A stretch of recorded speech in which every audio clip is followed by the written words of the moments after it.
Good day there. This video is titled Blending Old School Warrior Training with Modern Sport Science.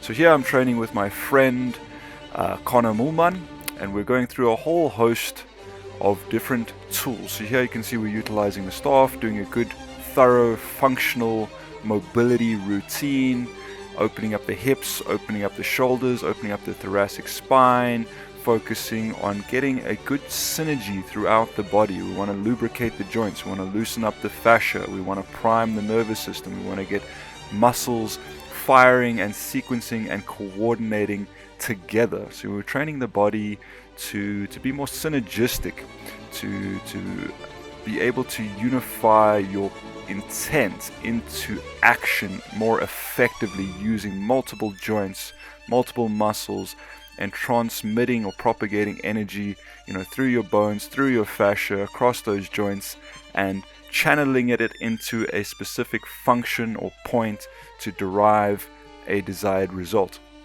Anyhow, here you can see we're doing some more horizontal planes. This is very good for your hip rotation as well as your thoracic rotation, very good for your wrists, your elbows, your shoulders, your general coordination and spatial reasoning.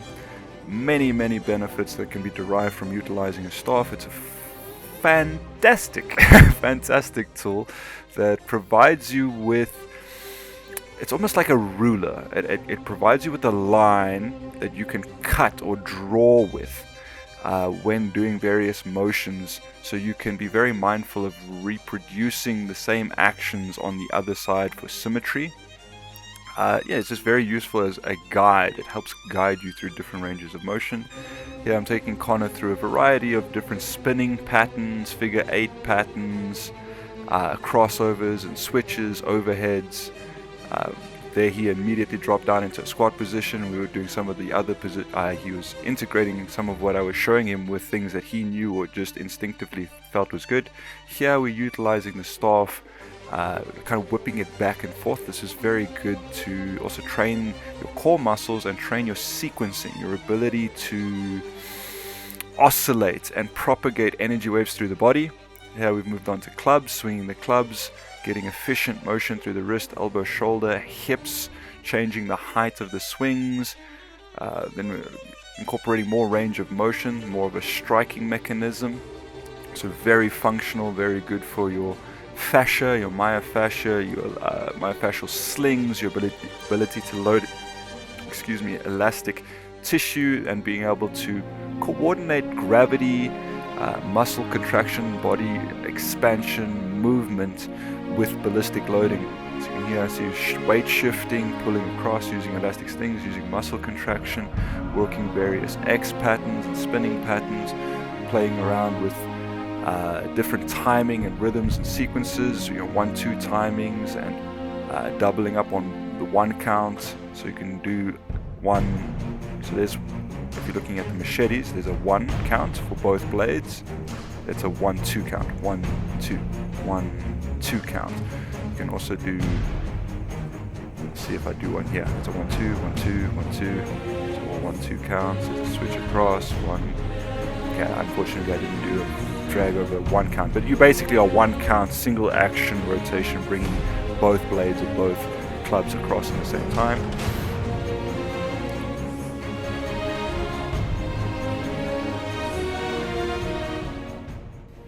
Alright, Connor showed great initiative, utilizing the clubs, doing contraction and expansion, overhead, vertical line movements. Here I've passed him the machetes. Told him to try to replicate the movements that he was doing with the clubs with the machetes. And he's also improvising and being playful. Didn't do too much of that, and we moved on here to the Chiishi, strength stone or power stone. He asked me a bunch of questions about leverage, momentum, hand positioning. We're discussing concepts of how to utilize the tool effectively. Telling him here you can use momentum to get yourself started. Get a feel for how the object moves with momentum and rotations and arcs that you can generate, and then start to focus on your catch positions, your stabilization, your grip to core sequencing, discussing internal versus external rotation. So here he starts to begin to use the momentum, and he gets the grip to core sequencing, and he progresses very quickly from having never used a tool like this. Already moving into overhead, exploring shoulder range of motion. Yeah, he does a outward to inward rotation and a catch. Very, very quick progressions, doing presses, up overhead presses, outside, inside. I mean, in the space of 10 minutes, he was quite proficient in a wide range of movement patterns with this tool. It's phenomenal.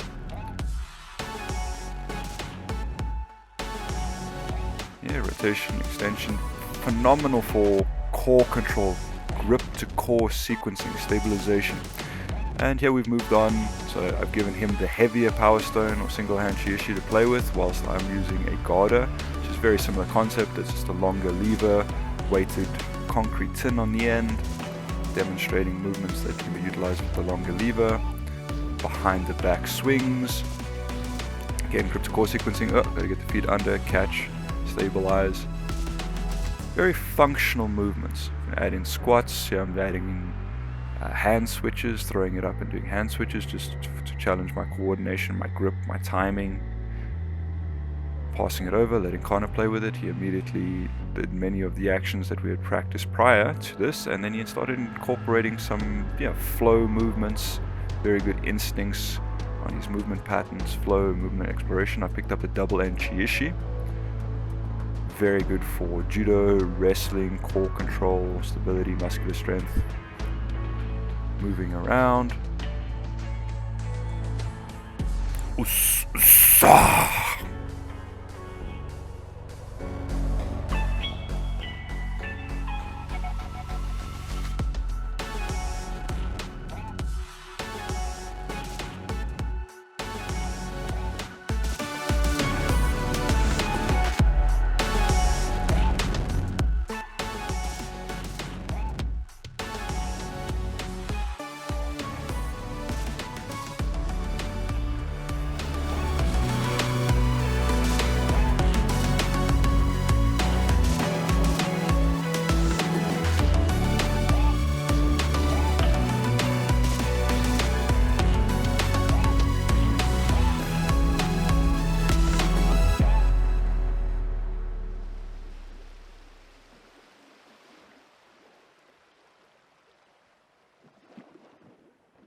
Okay, now I've grabbed the plank. So plank is actually a phenomenal strength training tool. It's very old school strength training. You can see if you hold further down on the lever or towards the end, it's going to be more difficult to manipulate or lift. There, Connor's put it in both hands.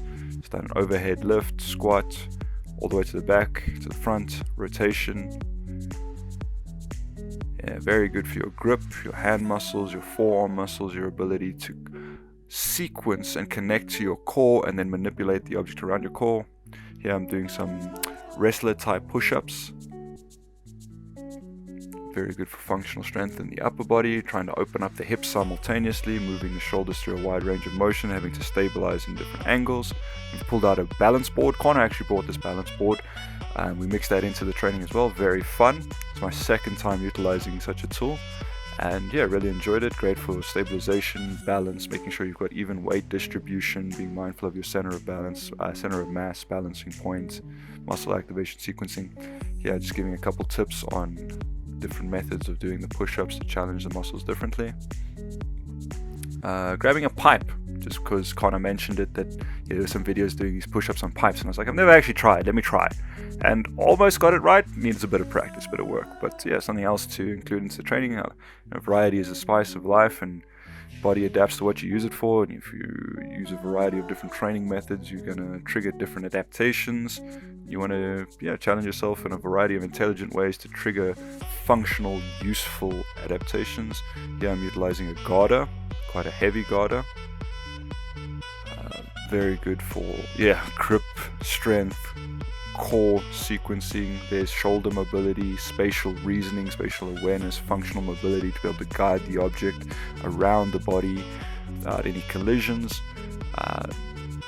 making sure that the joints are both mobile and stable. And I mean that you have controlled range of motion, that you are taking the object through a large range of motion, but with control without hurting the joints, destabilizing the joints or pulling or straining anything. This is a heavier Garda. Just doing a couple movements with it. I'm going to be quiet for a little bit. I'll give a little bit more commentary if I see something that may benefit from some words, explanations.